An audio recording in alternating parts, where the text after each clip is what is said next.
Hi, so my name is Tan Ting Lee, and I'm under Dr. Ng Hu for my FYP. And my FYP has two phases. First one is using machine learning. And also my FYP title is malware analysis and classification. So let's get started. So for the phase one, using machine learning, so I built a dashboard to ease the user experience. It's easier for the non-tech people to analyze malware. So the first off, this is the home page. So if you load the malware file first, as you can see here, and then step 2, you can view the data. So you can view show dataset preview and show dataset overview. Show the dataset preview shows you the first 5 rows of the dataset. As you can see, the name, the hashes, and all the other features here, and most importantly the class, whether or not it's a legitimate file or not. So 1 means yes and 0 means no. So dataset overview tells you that how many rows is in the dataset and how many columns. So let's go to class distribution. So let it load a little time. So okay, so this is the original class distribution. As you can see, the malware is way more than the legitimate file. So it's unbalanced. So I implemented a smart using balancing class using smart. So right now it's balanced. So for the performance analysis, I made it so that you can choose 100% of the using 100% of the dataset, 50% or 10%. So 100%, as you can see here, we got the accuracy, precision, recall, and advanced score. And the 50%, so keep in mind the 50% and 10% of the dataset is chosen at random. So every time I click it, it will show you a different percentage. It's the same as 10%. So it's different every time because it's chosen at random. Then the final evaluation that I have is a single row prediction. So single row, so the system will choose one random row and then show you whether it's a malware or not. So as you can see, this is not a legitimate file. If you scroll to the last column, so it says malware, so it's correct. So we click again. So it changes the number of row, and then it's also not legitimate. So right now we got a legitimate file. So that's it for phase one. So let's get to phase two.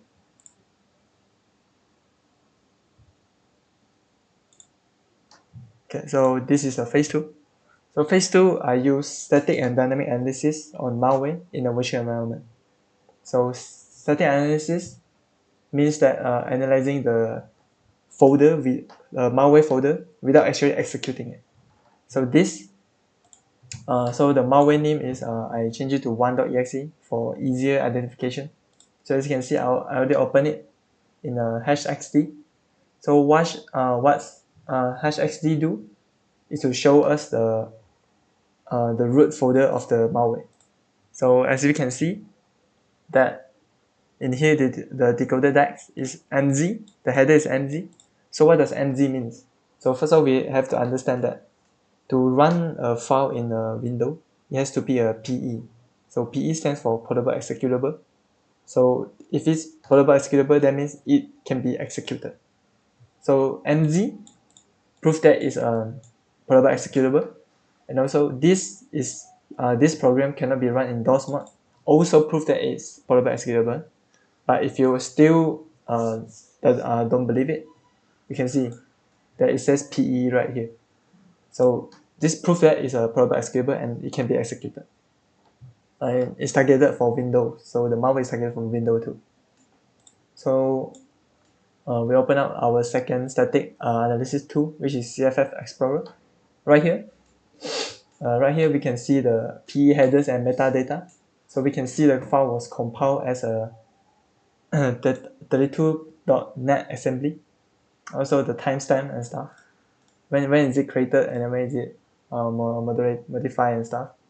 So right here we can also see the hashes of MD5 hash and SHA-1. So if you want to further confirming the hashes correct or not. So we can open up hash my file and open up the malware. So right here we can see the MD5 is indeed correct. So what we can do from this is that we can copy it, then we can paste it in the VirusTotal website. So let me show you. So we paste it in and then we search it. So right here, we can see that the malware has already been flagged by people before, people all over the world before. And they put it on this website, VirusTotal. So as you can see, the MD5 is here, the hashes, all the hashes. And then we can see when is it created. And then first seen in the wild. And first submission, last submission and stuff. And then we can see all the different names. So this is actually the original name. I changed it to 1.exe. So we can see that it's not signed yet. So basically all the information about the malware is on this website if you type the correct hash. Okay, let's go back to the virtual machine. So that's it for static. So now let's get to dynamic.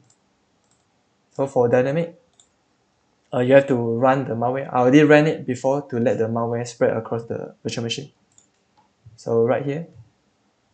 So okay, let's go to the let's go to this first. Okay. So malware right now, especially the latest malware, is so advanced that they can detect that they're in a virtual environment, and they will stop running once they detect they're in a virtual environment to avoid detection. So to counter that, we have to use a fake net. So fake net is a fake internet to simulate an internet connection in the virtual machine. So I ran it. So as you can see here, right here, 1.exe. So as you can see, 1.exe here. So it is attempting to request connection. So this is the local IP for my virtual machine. So it shows the attempted connection to the domain. So we basically confirm the malware is trying to access the network right here. And it keeps trying again and again. So why does it keep trying again and again?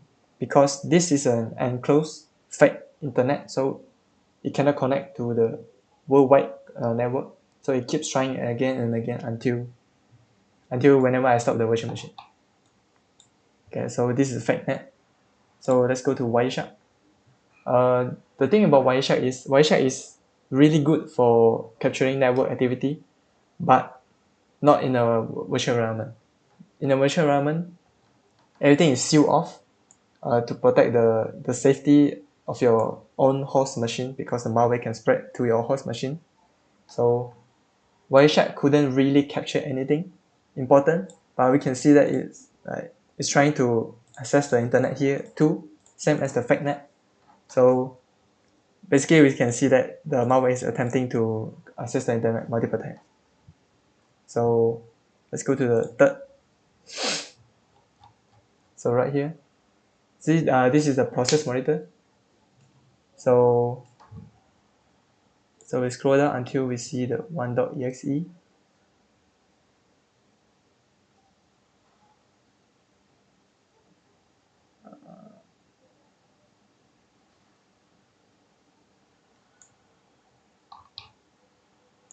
Give me a second. Right here. Okay. Right here, we can see that it tried to create file. Normal ordinary file does not try to create a new file.